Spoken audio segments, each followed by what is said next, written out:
Pili ka 'no, increase your income, taasan mo income mo. Ako pareho ko 'tong ginawa.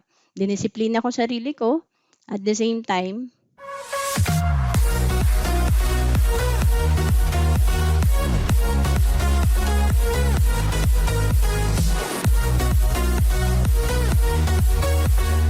marami din 'no, like yung brother ko, before IMG spender siya.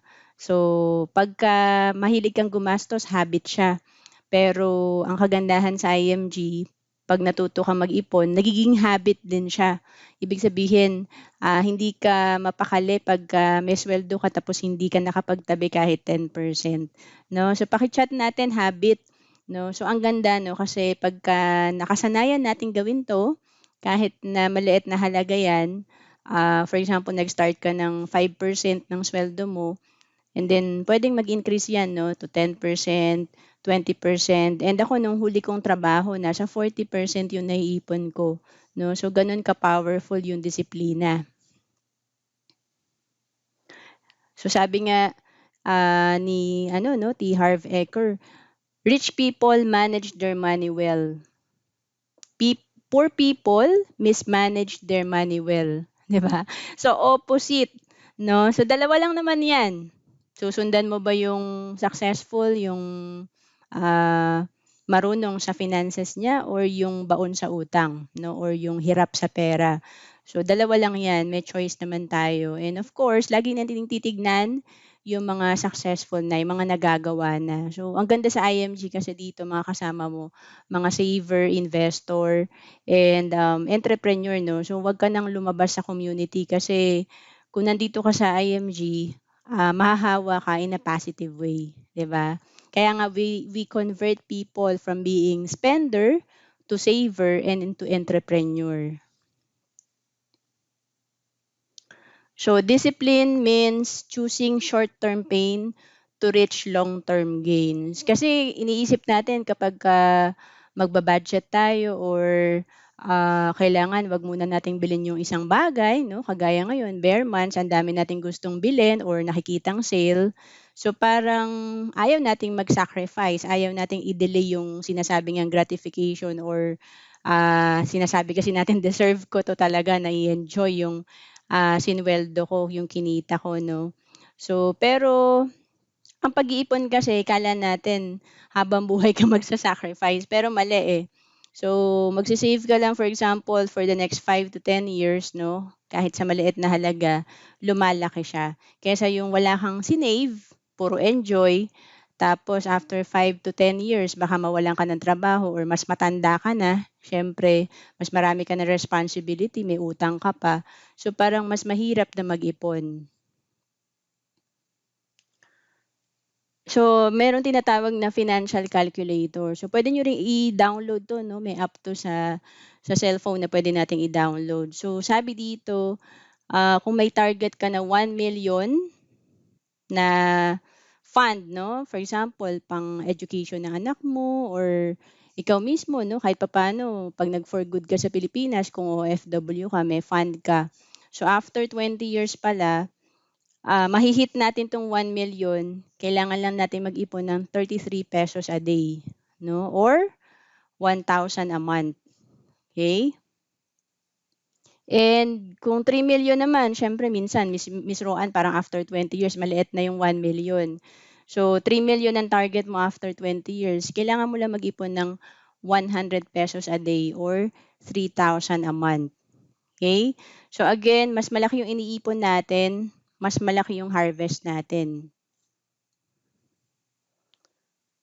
So we have to understand how money works. Simply working hard is not enough. Kasi ako 'no, naisip ko lang din na, kahit na-promote ako nung age 26 pa lang ako, na-promote na ako na manager. Sabi ko, title lang siya, pero actually yung, sweldo ko, yung naiipon ko, hindi gano'n kalaki yung, tinataas niya 'no. So, kaya sabi ko, kailangan talaga meron akong investment na or naiipon, para bukod sa nagtatrabaho ka, ang level 2 kasi ng financial life natin, you and your money is working 'no. So sabay na 'yan, may kinikita ka mula sa trabaho mo or business mo, and at the same time may nagtatrabaho rin na pera para sa'yo. So mangyayari 'yun 'pag may investment tayo. So 'yan 'no, kailangan talaga nating mag-ipon 'no, kasi walang perfect situation para simulan 'to, wala ring perfect age, walang perfect income 'no, kasi sabi dito you could lose your job 'no. For example ako, tinitingnan ko ngayon maraming business na nagsara. 'Pag pumunta ka rin sa mall 'di ba parang nakakalungkot kasi may mga nag-close na store or branch. So, tanungin mo yung sarili mo 'pag ikaw yung nawalan ng trabaho, makaka-survive ka ba for the next 5 to 10 years, 'di ba? So, buti na lang may ipon kami mag-asawa kaya, may peace of mind kami na 5 to 10 years maka-survive pa rin kami. 'No? You will start your own family. So, kung single ka, minsan kasi hindi na tayo nag-iipon, eh, kasi single ka naman, eh. Wala masyadong binabayaran, walang dependent, 'di ba? Pero siyempre darating yung time na magkakaanak, magkakaroon ka ng sariling pamilya. So, 'pag nag-iipon ka na single ka, hindi ka na mahihirapan na mag-adjust kapag married ka na. So, you may encounter emergency. Sa pamilya natin puwedeng may magkasakit or may maaksidente, 'di ba? Or ikaw mismo, 'no, may mangyari sa'yo, mangailangan ka ng, pera or magkasakit ka. So, importante may ipon ka. Of course, enrollment na ng mga anak mo, 'di ba? Kailangan din natin talaga ng, fund para dito, lalo na pangkolehiyo niya. Kasi kami 'no, nag-aral kami lahat sa public school. So, kahit public 'yan, ang laki pa rin ng binabayaran kasi nga yung pang-araw-araw na, pagkain mo or baon ng bata, 'di ba? So, of course may mga libro pa or kahit photocopy pa lang ang uso that time, eh, 'di ba? So, may mga gastos pa rin. And 'yan 'no, you're 50 years old. Minsan 'di mo mamamalayan na nalaman mo na mag-ipon, nalaman mo na importanteng mag-invest, pero kung hindi mo siya ia-apply minsan, naku 10 years ago ko pa pala alam 'yan or, sana pala nag-start ako nung 30 years old ako 'no. So, maraming humahabol na actually hindi nga sila 50, eh, gusto nila mag-start 60 na sila, 70. So, siyempre sa mga insurance kahit na gusto nilang kumuha, malaki budget nila, hindi na rin sila puwede. So, emergency fund, paki-type nga natin emergency fund kasi minsan 'tong concept na 'to, napakasimpleng bagay pero hindi naa-apply ng karamihan 'no. Ito yung dapat meron kang 3 to 6 months na laman sa ATM mo 'no, para in case of emergency kagaya nito, lost of job, ah, lagi tayong may nababalitaan 'no, na nawawalan ng trabaho ngayon 'no, kasi nga may mga nagsasarang company. So, puwede tayong mawalan ng trabaho lalo na may mga automation na, 'di ba? So, actually noong 2012 pa lang, kaya ako nag-target mag-business kasi ang handle kong sa accounting is automation. Ibig sabihin, ine-enhance namin yung system para matanggal yung mga contractual na nasa 20 that time sa accounting. So, para system na lang magtatrabaho, automated na. Wala na masyadong gastos yung company 'no. So, dati pa 'yan pero mas, popular lang ngayon because of the robot and, yung mga ChatGPT na nakikita natin. So, of course repair 'no, hindi natin alam may mga nasisira tayong gamit sa bahay or kailangan ipa-repair. So, kailangan natin talaga ng extra fund. Someone in the family gets sick, so 'yan yung magastos 'di ba? Like yung na-dengue yung anak ko nung 2019, umabot ng 21,000 yung gastos namin sa hospital, for 3 days lang yun tapos hindi komplikado yung, sitwasyon niya 'no. Mas mahal pa yun pagka nag-transfer pa ng dugo sa kanya or marami pang ginawa. Of course, disaster 'no, may mga talagang nararanasan tayo na biglang umulan, bumaha, 'di ba? So, importante talaga, naka-ready tayo sa mga ganitong sitwasyon. So, sabi ni Robert Kiyosaki, "It's not how much money you make, but how much money you keep, and how hard it works for you. Okay? So, napaka-simple lang nitong quote na 'to. Medyo mababaw yung pagkakaintindi ko before nito na hindi yan sa laki ng sweldo kundi dun sa natatabi mo, 'di ba? Pero tandaan niyo, like ako natalo pa rin ako before dahil mahilig nga ako mag-ipon pero nasa savings account lang siya. So ilang years siyang nandun, hindi nag-grow kasi meron pang kasunod 'no. Dapat yung natatabi mo mapapalago mo para it's working for you, money working for you. So yun nga yung maganda sa IMG, natututunan natin paano mag-invest, paano mag-business, kasi dito talaga lalago yung pera natin. Ayan, so ang karamihan, tumaas ang income, tumataas din ang gastos, tama ba? No? Kasi ano eh, no? Marami ba tayong nakikilalang gano'n or kahit mismo tayo 'no, tumaas naman yung income mo for the past 5 years or 10 years pero parang hindi ka pa rin nakakaipon kasi tumaas din pala yung lifestyle 'no. So the price of success must be paid in full and in advance. So, yan yung sabi ni Brian Tracy, isa sa mga pinapakinggan ko noong 2012, no? I-follow nyo siya, tapos yung The Luck Factor, sobrang kumpleto niyang talk niya na yan, audio talk, no? The Luck Factor. Again, ayaw kasi nating may gagawin tayo eh, no? Tignan mo 'no, kapagka gusto natin may makukuha tayo, ang bilis nating mag-reply, 'di ba? Like, "Uy, may gift ako sa'yo," ang bilis mo mag-reply. Pero 'pag sinabing, "Oh, gusto mong kumita ng extra, ito yung gagawin mo." Wala ka ng reply kasi may gagawin ka, eh, 'di ba? So, ito yung wala sa'tin, kulang sa atin yung action talaga. So, why do we need to save and make our money grow? Kasi, ayan 'no, may mga goal tayo, 'no?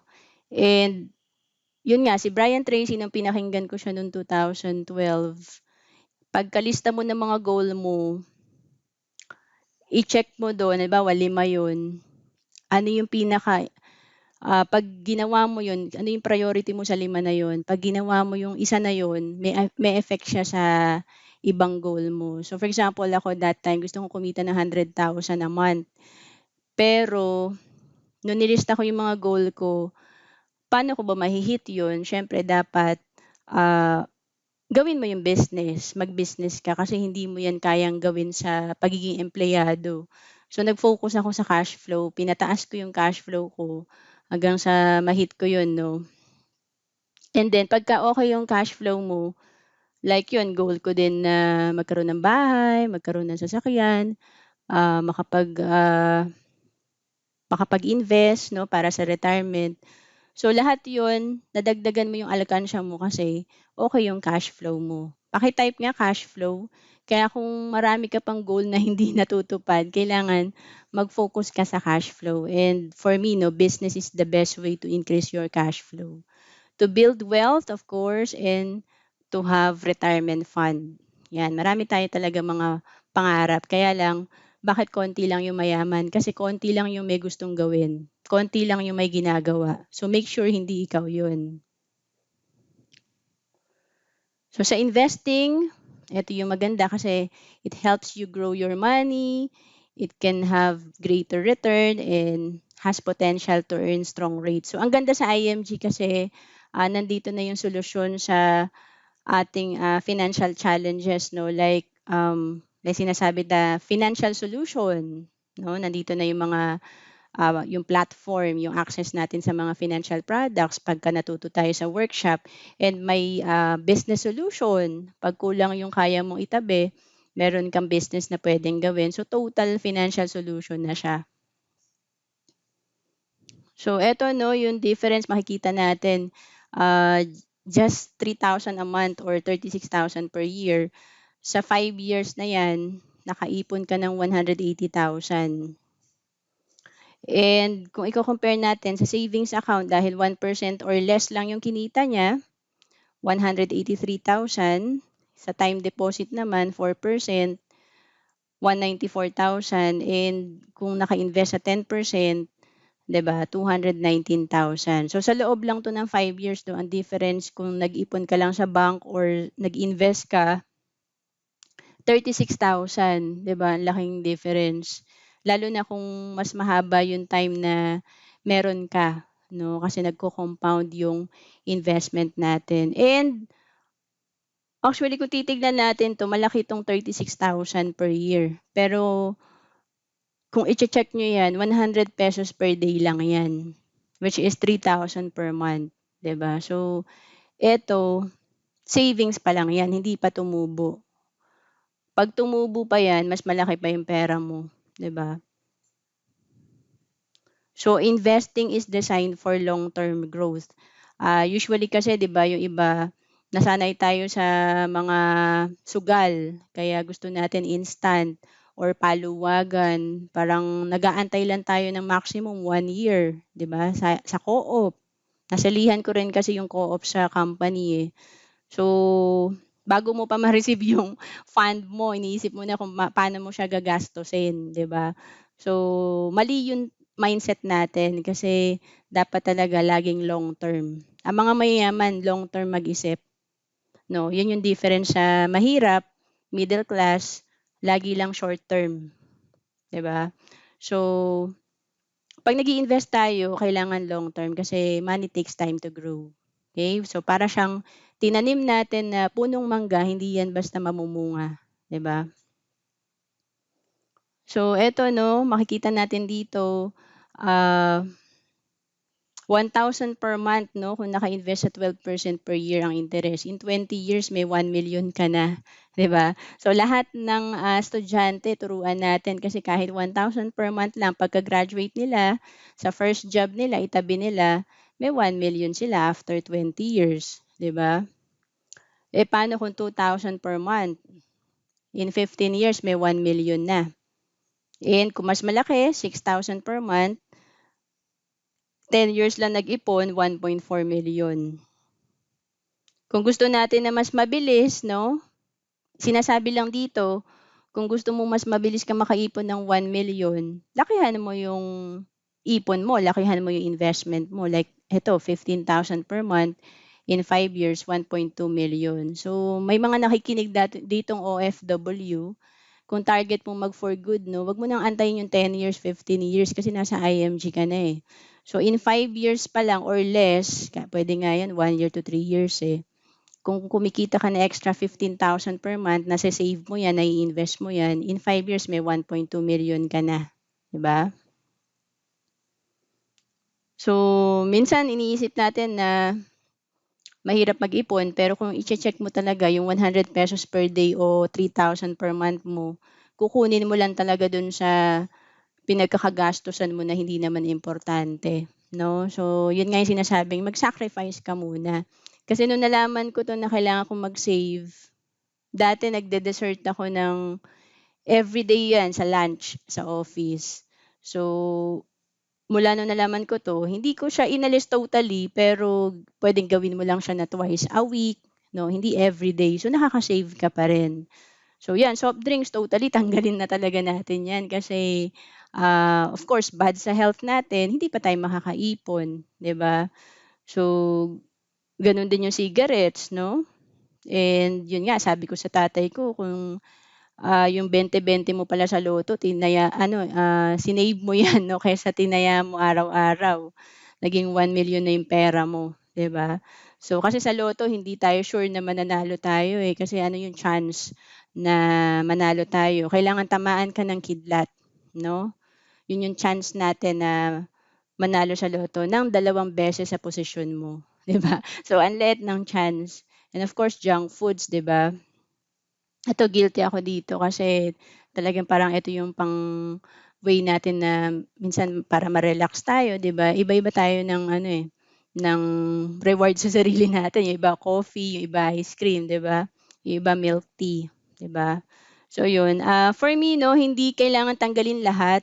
I mean kung parang ano 'yan, nag nag-addict kang mag-ano, magsigarilyo. So, hindi mo siya totally siyempre matanggal kasi addict ka na. So, babawasan mo na lang muna 'no, yung consumption mo and then hanggang sa mawala siya.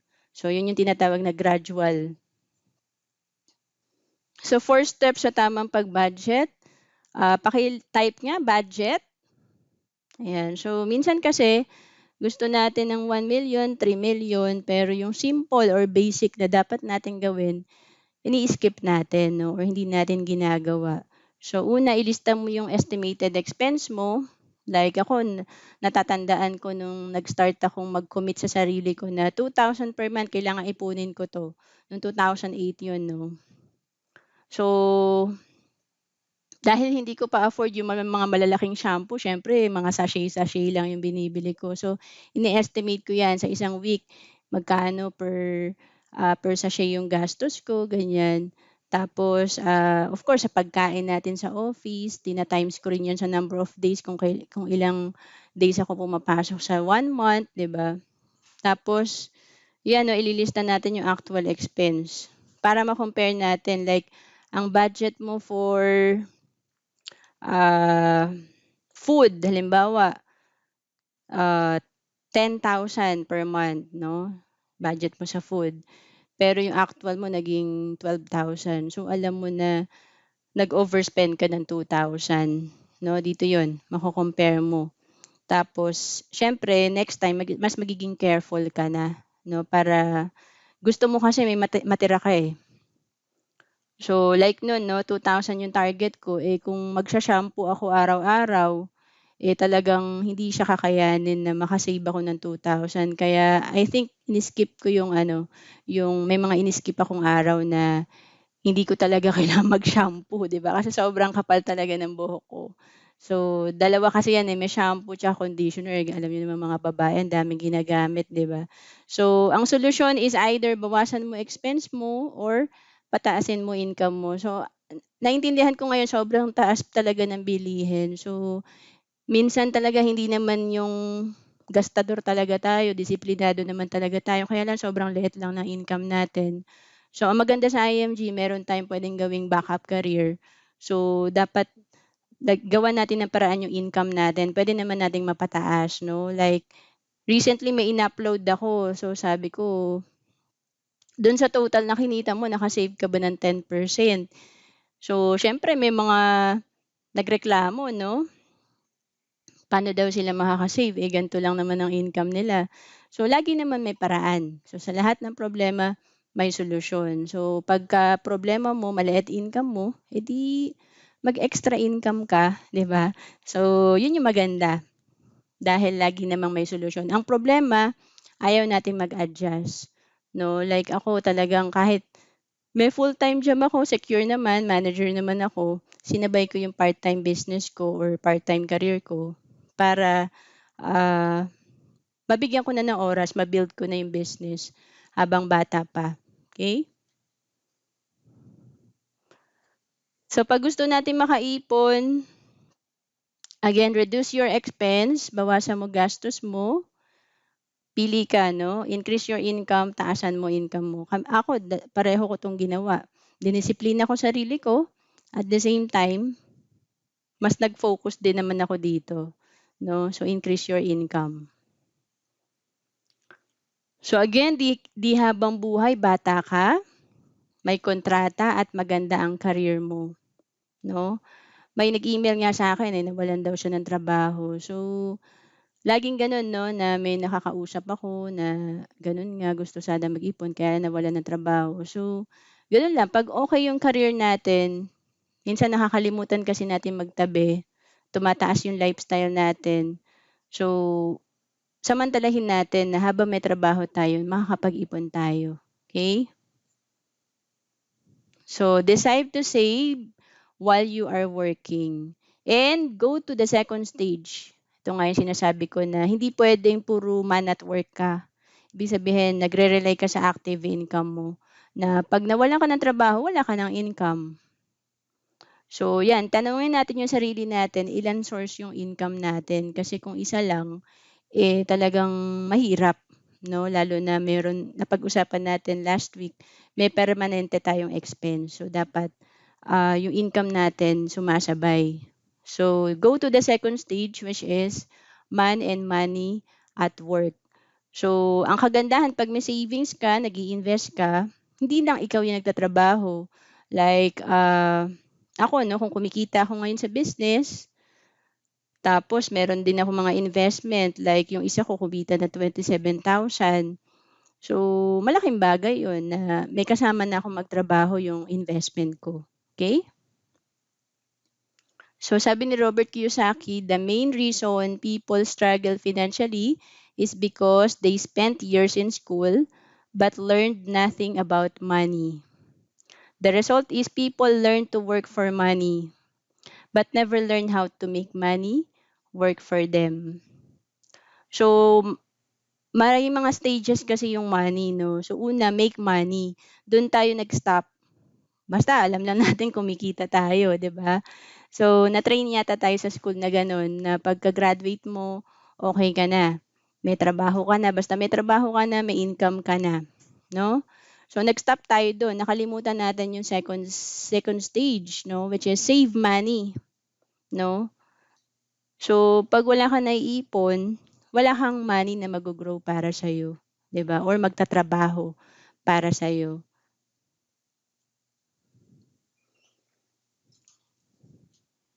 So, eto 'no, pagka 3,000 per month, ito lang yung tinignan ko dati 'no. Dati wala naman akong passive income pero, eto 'no, nakatingin lang ako sa computation. 3,000 per month for 20 years, after 20 years magiging 3 million siya kung naka-invest siya 'no. And then yun lang yung tinitignan ko 'no, yung sa 3 million, kung kumikita yan ng 10%, halimbawa 'no, 10% after 20 years, halimbawa nag-start ako 28 years old. Pagkaedad ko ng 48 plus 20 years, meron na akong 3 million. So, pag edad ko ng 48, hindi na ako nagwo-worry kung kailangan bang employed pa rin ako or kailangan may trabaho pa rin ako. Hindi ka na nagwo-worry na gano'n na, naku, baka mawalan ako ng trabaho kasi meron ka ng pera na nagtatrabaho para sa'yo. Ito yung passive income na which is kahit 10% lang ng fund mo, 300,000 per year yon or 25,000 per month, no? So, this is money working for you, 'di ba? So, eto lang yung tinignan ko dati noong 2012 na, ah kailangan may passive income ako kasi hindi ko kaya magtrabaho habang buhay. So, do you have enough money coming in? Eto, natutunan ko rin 'to sa isang libro 'no. Tignan natin 'no, dalawa yang column na 'yan. I-audit natin yung finances natin kasi eto yung mga pumapasok na pera sa'yo, 'di ba? So, yun yung mga income mo. Do you know where your money is going? Eto naman yung palabas, 'di ba? So, parang si Sir Noel tinatanong tayo 'pag ba meron tayong savings account, passbook, ano yung mas marami, yung pumapasok o lumalabas? So, usually sinasabi, "Ang daming withdrawal, ang daming lumalabas na pera, konti lang yung pumapasok or deposit." So, ito yan sample 'no, who I'm paying, 'di ba, and who's paying me. 'Di ba? So, ito yung mahirap, hindi kasi natin nare-realize 'to, eh. Ang tinitignan lang natin, every month meron akong sure na 25,000 per month, which is halimbawa ito yung salary mo, 'di ba? Hindi natin nakita 'tong ang dami pala nating binabayaran, tapos isa lang yung source of income natin. So 'yan, you have to pay your landlord, halimbawa na lang 'no, nagre-rent ka 6,000. 'Yan si PLDT, Meralco, tapos transportation mo, meron ka pang cellphone load, naggo-grocery ka pa, siyempre nagre-restaurant kayo ng pamilya mo, meron ka pang mga add to cart, 'di ba? Tapos nagsho-shopping ka pa. So, eto 'yan 'no, titignan natin ano yung mga lumalabas, 'di ba? Tapos yung sweldo mo. So, ibig sabihin 'pag mas malaki yung binabayaran mo, ang dami mong binabayaran, wala ka talagang maiipon, 'di ba? So, ang goal natin siyempre kahit papaano makaipon talaga tayo. So, ang gagawin natin, tataasan natin dapat 'tong income. So, yun yung dahilan kaya, Kahit wala akong alam sa business, even my parents, wala rin akong kamag-anak na mahilig magnegosyo. Ang alam ko lang marami akong kamag-anak na OFW, 'no? So, ayan ako yung, um, medyo weird sa aming family, yung talagang nakita ko yung ano, siguro kakabasa ko ng libro ni Robert Kiyosaki, yun kakapakinig ko kila Brian Tracy, lahat sila sinasabi business, eh. So, dapat gagawin ko yun kasi yun yung natutunan ko, eh. So, i-apply ko rin. So, yan 'no, ginawa ko yung business kahit part-time noong 2012. So, ito kasi yung naranasan ko na for 7.5 years nagtrabaho ako and cycle lang talaga siya 'no, na trabaho tapos suweldo, tapos gagastos, tapos inaantok ka pa kailangan mo uling magtrabaho. Kasi medyo malayo yung office ko 'no, Caloocan to Makati. So, 'pag nagco-commute ka medyo struggle 'yan. Ah, Hindi pa sulit yung tulog mo, kailangan mo na naman gumising tapos gabi ka na makakauwi, 'no. So, ang nakita ko diyan 'pag nagkaanak ako parang ayoko nung gano'ng sitwasyon na halos 'di ko na nakikita yung anak ko, 'di ba? So, 'yan yun parang inisip ko lang yung, 5 to 10 years from now parang yun lang yung tinignan ko, eh, na ayoko nung gano'n pa rin yung sitwasyon ko, 'di ba? So 'yan, ang dami nating why, ang dami nating pangarap. 'No, education fund for your kids, travel fund. Alam niyo ang sarap talaga mag-travel 'no. Dati kasi okey lang naman sa'kin na, local lang. I mean masaya na ako makapunta sa Cebu, 'di ba? First travel ko kasi Cebu tapos international Hong Kong. So masaya na ako na sa Cebu local lang, dito lang sa mga probinsya. Pero nung nakapag-travel na ako abroad, dun ko nakita na hindi lang talaga siya gusto mo lang ng leisure or mag-relax, marami kang matututunan sa culture ng iba't ibang bansa, 'no? And of course, 'yan health fund for house and lot, and then of course, mas maganda may car para convenient, hindi siya kaartehan lang kundi iba talaga yung difference na nagco-commute ka sa meron kang private car. And then retirement fund, of course lahat tayo magre-retire. So ang dami nating, goal. And 'yan, paano ba natin 'to kukunin? Ako, kaya naka-focus ako sa cash flow sa business kasi ito yung nakatulong sa'kin para ma-build ko 'tong mga fund na 'to. Kasi sabi ni Sir Noel, "In life you always have a choice, but if you can fund your choice, ayan, you have no choice." Para siyang tongue twister pero sabi ko, oo nga 'no, totoo pala siya 'no na, oo nga may choice naman talaga tayo kaya lang pagka wala kang fund for halimbawa house and lot, 'di ka makapag-purchase. Alam niyo sa marketplace punta lang kayo ang daming naka-sale na house and lot, eh. Bagsak presyo. Ang problema wala tayong pondo, wala tayong pambili, hindi tayo maka-shopping, tama ba? 'Di ba? So, pagka gusto mong umalis, 'di ba? Gusto mong mag-relax, gusto mong mag-travel, hindi mo rin siya magawa kasi wala kang fund, 'di ba? Kasi 'pag mag-travel ka sa abroad, hindi puwedeng 20,000 lang pera mo kung gusto mong mag-enjoy.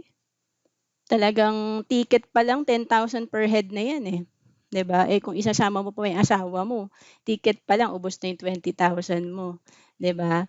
So, kailangan malaki yung fund mo, hindi puwedeng for the sake of picture lang. Kailangan talaga i-enjoy mo yung activity mo. Kasi na-experience ko dati yung gusto mo mag-enjoy pero yung mga kasama mo medyo limited yung fund. So, parang hindi mo na-enjoy yung activity sa place, 'di ba? So, hindi kagaya ngayon na kumikita kami sa business ng husband ko, 'pag may gusto kaming gawin or activity, bili lang talaga ng ticket para ma-avail 'yun, 'di ba? So again, kailangan pa rin natin ng fund, 'di ba? Ayan, so every time na tayo sa 10-10, 11-11, 12-12 sale, ayan, so titignan pa rin natin yung mga goal natin kasi eto distraction lang talaga yung mga 'yan.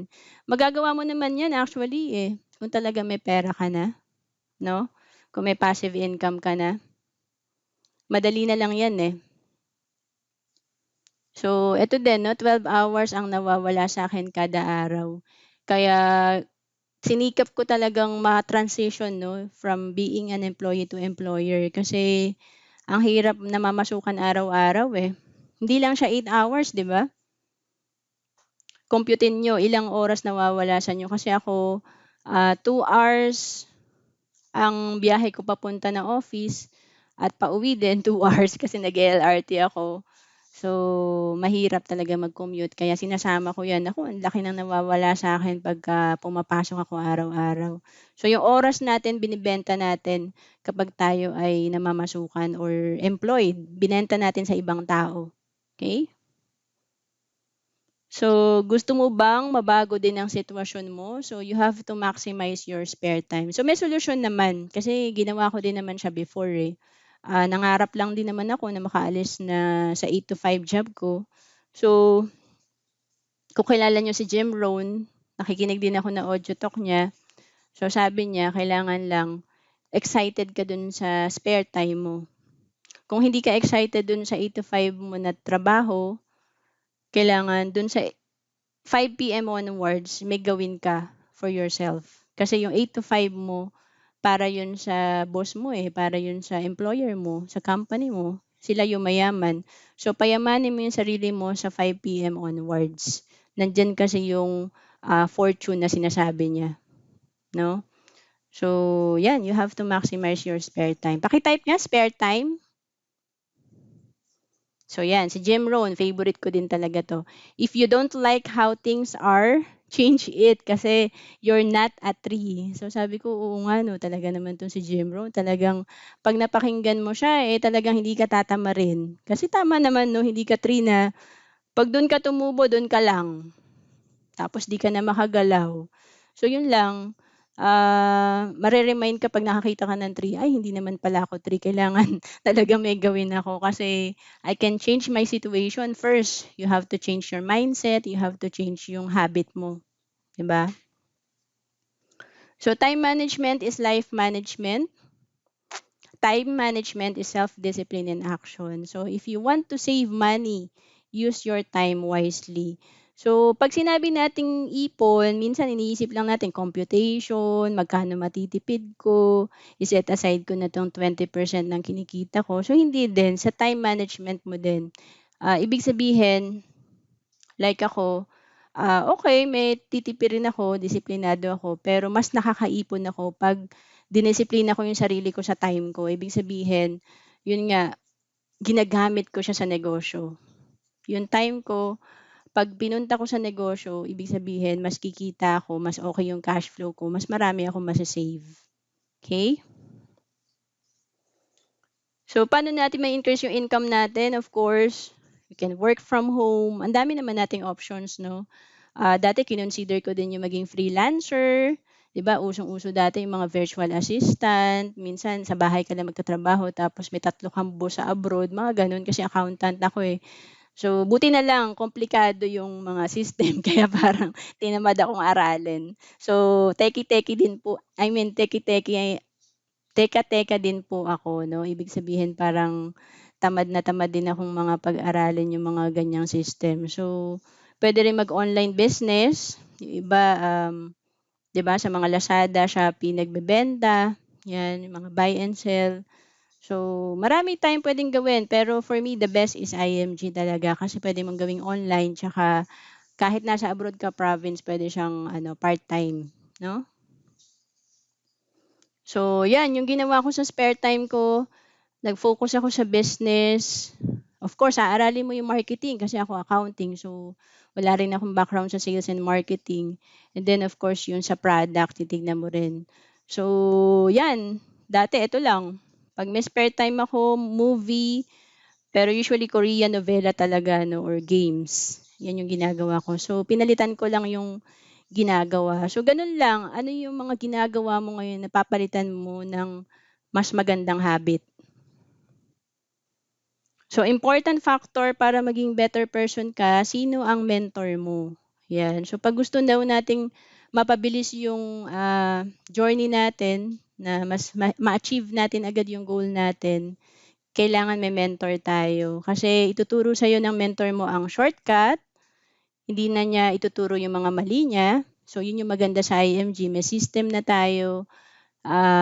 May trial and error na silang ginawa before dinaanan. Susundin na lang natin. And ituturo niya sa'yo yung best strategy. 'Di ba? So, yun yung maganda pag may mentor tayo. Kasi, like before kami, nag-fail kami sa business namin, yung traditional. Kasi wala kaming mentor, wala kaming system, trial and error lahat. So, gastos lahat. So, ito, may system na, meron ng product, meron ng portal, 'di ba? May marketing tool na ikaw na lang, papatakbuhin mo na lang siya.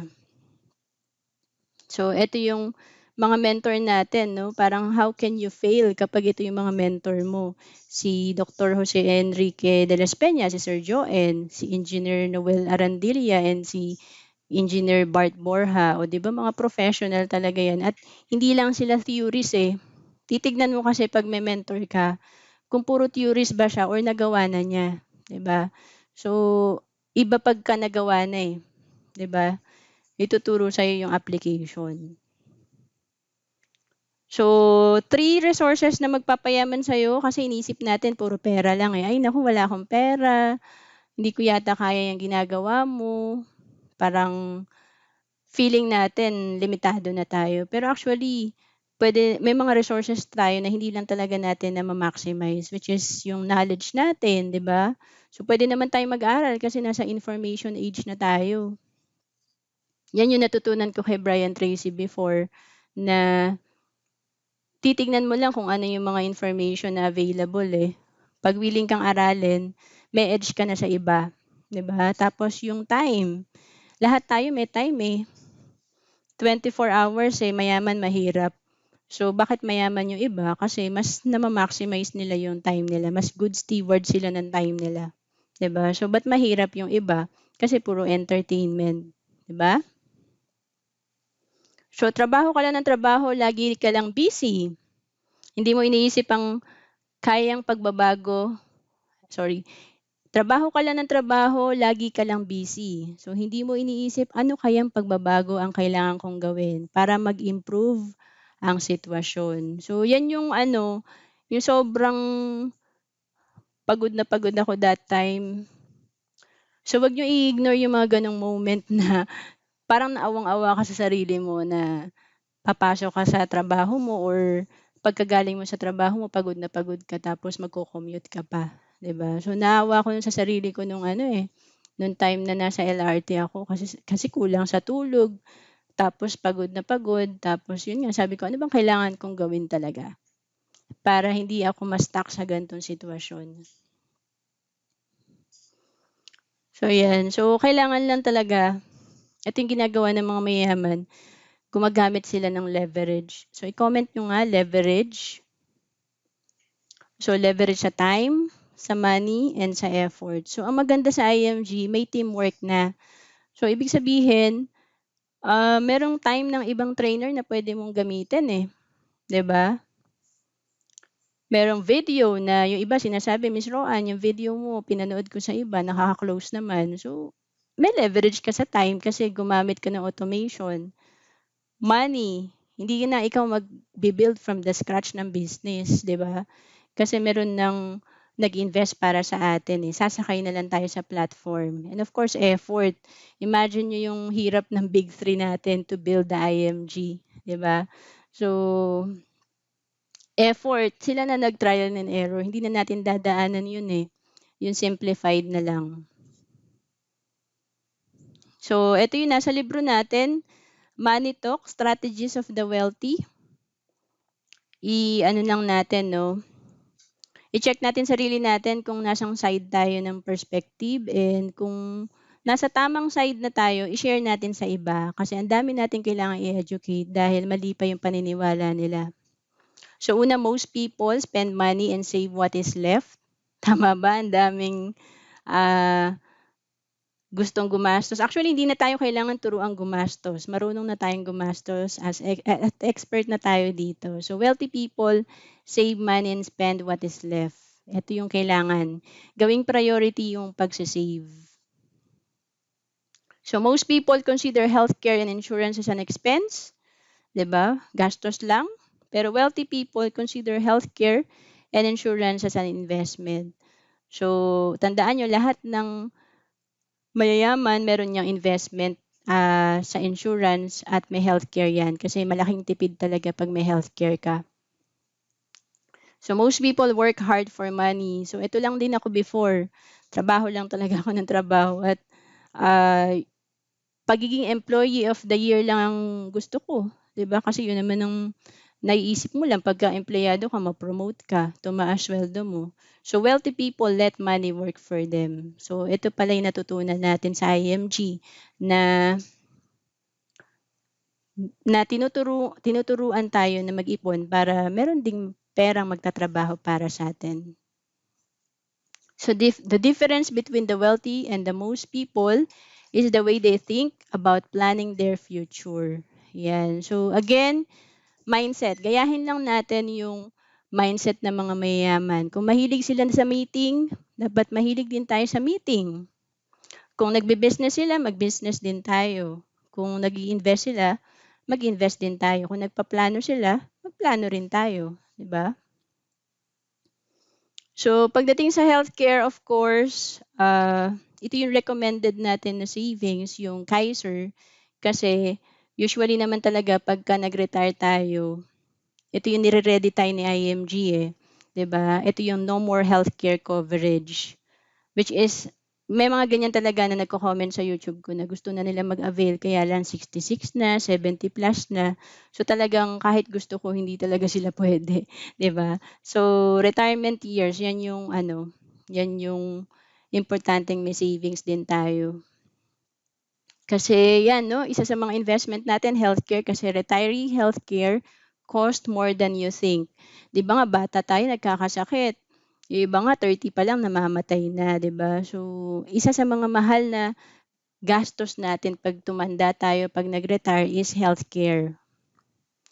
So, yun yung maganda sa IMG, may Kaiser tayo, no, na 3-in-1. So, ito rin yung sinimulan ko noong 2012. May healthcare, insurance, and investment. So, walang tapon yung pera mo kasi pagka hindi ka nagkakasakit, naka-invest lang yung pera mo. Ayan. So, again, sinosolve niya, no? Ang ganda sa IMG, nire-ready tayo sa 2 ifs ng buhay natin. What if I die too soon? 'Di ba? Meron tong life insurance na marireceive ng family natin. What if I live too long naman, ang haba ng buhay ko? Meron ka namang investment at healthcare, 'di ba? So again, napakaganda mag-invest kasi sa 3,000 per month na savings mo, after 10 years, no, may 690,000 ka na. After 15 years, 1.5 na yan. And after 20 years, 3 million.